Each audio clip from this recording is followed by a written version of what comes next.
ابو لاس باست سے پہلے ایک دن رسول اللہ کے پاس آئے اور کہا، میں اپنے لیے آپ کی بڑی بیٹی زینب کا ہاتھ مانگنے آیا ہوں۔ رسول اللہ نے فرمایا، میں ان کی اجازت کے بغیر کچھ نہیں کر سکتا۔ گھر جا کر رسول اللہ نے زینب سے کہا، تیرے خالہ کے بیٹے نے تیرا نام لیا ہے، کیا تم اس پر راضی ہو؟ سیدہ زینب کا چہرہ سرخ ہوا اور مسکرائیں۔ رسول اللہ اٹھ کر باہر تشریف لے گئے اور ابو لاس بن ربیع کا رشتہ زینب کے لیے قبول کیا۔ یہاں سے محبت کی ایک داستان شروع ہوتی ہے۔ ابو لاس سے زینب کا بیٹا علی اور بیٹی امامہ پیدا ہوئے۔ پھر آزمائش شروع ہو جاتی ہے، کیونکہ نبی پر وحی نازل ہوئی اور آپ اللہ کے رسول بن گئے۔ ابو لاس کہیں سفر میں تھے، جب واپس آئے تو بیوی اسلام قبول کر چکی تھی۔ جب وہ گھر میں داخل ہوئے تو بیوی نے کہا، میرے پاس تمہارے لیے ایک عظیم خبر ہے۔ یہ سن کر ابو لاس اٹھ کر باہر نکلتا ہے۔ سیدہ زینب خوفزدہ ہو کر ان کے پیچھے پیچھے باہر نکلتی اور کہتی ہیں، میرے ابو نبی بنائے گئے ہیں اور میں اسلام قبول کر چکی ہوں۔ ابو لاس نے کہا، تم نے مجھے پہلے کیوں نہیں بتایا؟ اب دونوں کے درمیان ایک بڑا مسئلہ پیدا ہوتا ہے، جو کہ عقیدے کا مسئلہ تھا۔ سیدہ زینب نے کہا، میں اپنے ابو کو جھٹلا نہیں سکتی، نہ ہی میرے ابو کبھی جھوٹے تھے، وہ تو صادق اور امین ہیں۔ میں اکیلی نہیں ہوں، میری ماں اور بہنیں بھی اسلام قبول کر چکی ہیں۔ میرا چچا زاد بھائی علی بن ابی طالب بھی اسلام قبول کر چکے ہیں۔ تیرا چچا زاد عثمان بن عفان بھی مسلمان ہو چکے ہیں۔ تیرے دوست ابو بکر بھی اسلام قبول کر چکے ہیں۔ ابو لاس نے کہا، مگر میں نہیں چاہتا کہ لوگ یہ کہیں کہ اپنی قوم کو چھوڑ دیا، اپنے آباء و اجداد کو جھٹلایا۔ میں تیرے ابو کو ملامت نہیں کر رہا ہوں۔ رسول اللہ صلی اللہ علیہ وآلہ وسلم نے حضرت زینب سے فرمایا، اپنے شوہر اور بچوں کے پاس ہی رہو۔ وقت گزرتا گیا اور دونوں اپنے بچوں کے ساتھ مکہ میں ہی رہے، یہاں تک کہ غزوہ بدر کا واقعہ پیش آیا اور ابو لاس قریش کی فوج کے ساتھ اپنے سسر کے خلاف لڑنے کے لیے روانہ ہوا۔ زینب خوفزدہ تھیں کہ اس کا شوہر اس کے ابا کے خلاف جنگ لڑے گا، اس لیے روتی ہوئی کہتی تھیں، اے اللہ، میں ایسے ہی دن سے ڈرتی ہوں کہ میرے بچے یتیم ہوں یا اپنے ابو کو کھو دوں۔ ابو لاس بن ربیع رسول اللہ کے خلاف بدر میں لڑے۔ جنگ ختم ہوئی تو سسر کی قید میں تھا۔ خبر مکہ پہنچ گئی کہ ابو لاس جنگی قیدی بنائے گئے۔ سیدہ زینب پوچھتی رہیں کہ میرے والد کا کیا بنا؟ لوگوں نے بتایا کہ مسلمان تو جنگ جیت گئے۔ اس پر سیدہ زینب نے سجدہ شکر ادا کیا۔ سیدہ زینب نے پھر پوچھا، میرے شوہر کو کیا ہوا؟ لوگوں نے کہا، اس کو اس کے سسر نے جنگی قیدی بنایا۔ سیدہ زینب نے کہا، میں اپنے شوہر کا فدیہ بھیج دوں گی۔ شوہر کا فدیہ دینے کے لیے سیدہ زینب کے پاس کوئی قیمتی چیز نہیں تھی، اس لیے اپنی والدہ ام المومنین حضرت خدیجہ کا ہار اپنے گلے سے اتار دیا اور ابو لاس بن ربیع کے بھائی کو دے کر اپنے والد کی خدمت میں روانہ کیا۔ رسول اللہ ایک ایک قیدی کا فدیہ وصول کر کے ان کو آزاد کر رہے تھے کہ اچانک اپنی زوجہ سیدہ خدیجہ کے ہار پر نظر پڑی تو پوچھا، یہ کس کا فدیہ ہے؟ لوگوں نے کہا، یہ ابو لاس بن ربیع کا فدیہ ہے۔ یہ سن کر رسول اللہ رو پڑے اور فرمایا، یہ تو خدیجہ کا ہار ہے۔ پھر کھڑے ہو گئے اور فرمایا، اے لوگو، یہ شخص برا داماد نہیں، کیا میں اس کو رہا کروں؟ اگر تم اجازت دیتے ہو تو میں اس کا ہار بھی اس کو واپس کر دوں۔ لوگوں نے کہا، کیوں نہیں اے اللہ کے رسول؟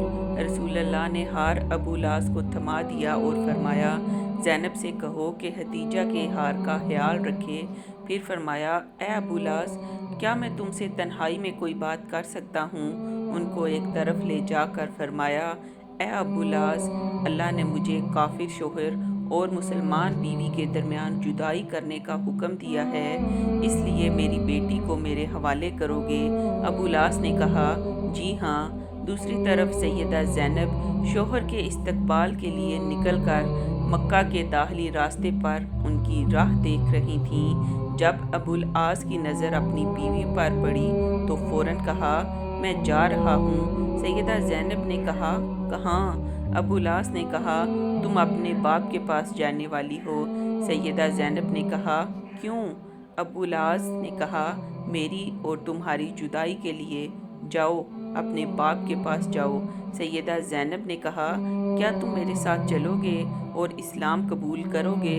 ابو العاص نے کہا نہیں۔ سیدہ زینب اپنے بیٹے اور بیٹی کو لے کر مدینہ منورہ چلی گئیں، جہاں 6 سال کے دوران کئی رشتے آئے مگر سیدہ زینب نے قبول نہیں کیا اور اسی امید سے انتظار کرنے لگیں کہ شوہر شاید اسلام قبول کر کے آئے گا۔ 6 سال کے بعد ابو العاص ایک قافلے کے ساتھ شام کے سفر پر روانہ ہوا۔ سفر کے دوران راستے میں صحابہ کرام کی ایک جماعت نے ان کو گرفتار کر کے ساتھ مدینہ لے گئے۔ مدینہ جاتے ہوئے ابو العاص نے سیدہ زینب اور ان کے گھر کے بارے میں پوچھا۔ فجر کی اذان کے وقت وہ سیدہ زینب کے دروازے پر پہنچا۔ سیدہ زینب نے ان پر نظر پڑتے ہی پوچھا کیا اسلام قبول کر چکے ہو؟ ابو العاص نے کہا نہیں۔ سیدہ زینب نے کہا ڈرنے کی ضرورت نہیں، خالہ زاد کو خوش آمدید، علی اور امامہ کے باپ کو خوش آمدید۔ رسول اللہ نے فجر کی نماز پڑھائی تو مسجد کے آخری حصے سے آواز آئی میں ابو العاص کو پناہ دیتی ہوں۔ نبی نے فرمایا کیا تم لوگوں نے سن لیا جو میں نے سنا ہے؟ سب نے کہا جی ہاں اے اللہ کے رسول۔ سیدہ زینب نے کہا اے اللہ کے رسول، ابو العاص میرا خالہ زاد ہے اور میرے بچوں کا باپ ہے، میں ان کو پناہ دیتی ہوں۔ نبی نے قبول کر لیا اور فرمایا اے لوگو، یہ برا داماد نہیں، اس شخص نے مجھ سے جو بھی بات کی سچ بولا اور جو وعدہ کیا وہ نبھایا۔ اگر تم چاہتے ہو کہ اس کو اس کا مال واپس کر کے چھوڑ دیا جائے، یہ اپنے شہر چلا جائے، یہ مجھے پسند ہے۔ اگر نہیں چاہتے ہو تو یہ تمہارا حق ہے اور تمہاری مرضی ہے، میں تمہیں ملامت نہیں کروں گا۔ لوگوں نے کہا ہم اس کا مال اس کو واپس کر کے اس کو جانے دینا چاہتے ہیں۔ رسول اللہ نے فرمایا زینب تم نے جس کو پناہ دی ہم بھی اس کو پناہ دیتے ہیں۔ اس بار ابو العاص سیدہ زینب کے ساتھ ان کے گھر چلے گئے اور رسول اللہ نے سیدہ زینب سے فرمایا اے زینب ان کا اکرام کرو، یہ تیرا خالہ زاد ہے اور تیرے بچوں کا باپ ہے، مگر یہ تمہارے قریب نہ آئے کیونکہ یہ تمہارے لیے حلال نہیں۔ سیدہ زینب نے کہا جی ہاں اے اللہ کے رسول۔ سیدہ زینب نے گھر جا کر ابو العاص بن ربیع سے کہا اے ابو العاص، جدائی نے تجھے تھکا دیا ہے، کیا اسلام قبول کر کے ہمارے ساتھ رہو گے؟ ابو العاص نے کہا نہیں اور اپنا مال لے کر مکہ روانہ ہو گئے۔ مکہ پہنچے تو کہا اے لوگو، یہ لو اپنے اپنے مال، کیا کسی کا کوئی مال میرے ذمے ہے؟ لوگوں نے کہا اللہ تمہیں بدلہ دے، تو نے بہتر وعدہ نبھایا۔ ابو العاص نے کہا میں گواہی دیتا ہوں کہ اللہ کے سوا کوئی معبود نہیں اور محمد اللہ کے رسول ہیں۔ اس کے بعد وہ مدینہ روانہ ہوئے اور جب مدینہ پہنچے تو فجر کا وقت تھا۔ سیدھا نبی کے پاس گئے اور کہا کل آپ نے مجھے پناہ دی تھی اور آج میں یہ کہنے آیا ہوں کہ گواہی دیتا ہوں کہ اللہ کے سوا کوئی معبود نہیں اور آپ اللہ کے رسول ہیں۔ پھر کہا اے اللہ کے رسول، کیا زینب کے ساتھ رجوع کی اجازت دیتے ہیں؟ نبی نے حضرت ابو العاص کا ہاتھ پکڑ کر فرمایا آؤ میرے ساتھ، اور سیدہ زینب کے دروازے پر لے جا کر دروازہ کھٹکھٹایا اور سیدہ زینب سے فرمایا یہ تمہارا خالہ زاد واپس آیا ہے، تم سے رجوع کی اجازت مانگ رہا ہے، کیا تمہیں قبول ہے؟ سیدہ زینب کا چہرہ سرخ ہوا اور مسکرائیں۔ عجیب بات یہ ہے کہ اس واقعے کے صرف 1 سال بعد سیدہ زینب کا انتقال ہو گیا، جس پر ابو العاص زار و قطار رونے لگے، حتیٰ کہ لوگوں کے سامنے رسول اللہ ان کے سر پر ہاتھ پھیر کر تسلی دیتے تھے۔ جواب میں ابو العاص کہتے اے اللہ کے رسول، اللہ کی قسم زینب کے بغیر میں دنیا میں زندہ نہیں رہ سکتا، اور 1 سال کے بعد ہی سیدنا ابو العاص بھی انتقال کر گئے۔